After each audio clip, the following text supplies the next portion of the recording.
hindi sila pinapalusong. Ba't hindi sila pinapalusong ko? Eh wala, ito mataas. Oo nga. Pinapano sila, roundabout. Roundabout sila.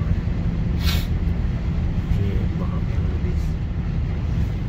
ay isa na, Bren eh.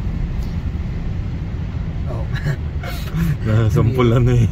Tumirik. Kaya pala may ano na, help. Tumirik pala siya. Mababa naman kasi siya. Oo, mababa. Yung mga SUV, okay yan. Kakayanin yan, ipapas siya na ano. Ayun nga, pumasok siya kasi mataas sa kanya. Ay, mga mataas pwede pasok. Pero mataas to eh. Sobrang taas ng kabila. Ayun, mga kutsing ganyan, wala ano pa yan.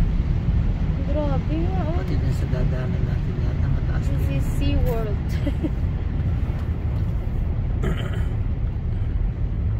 Tingin ko lang sa dadaanan natin.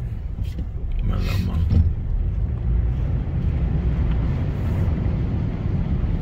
Taas na. Taas na.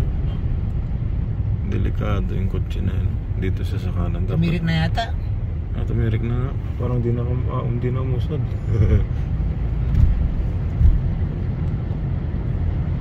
Dahan-dahan lang talaga. Wala na, di na siya umusad. Patay na, baka napasukan na ng tubig. Alin ang papasukan? Yung intake mo sa harap,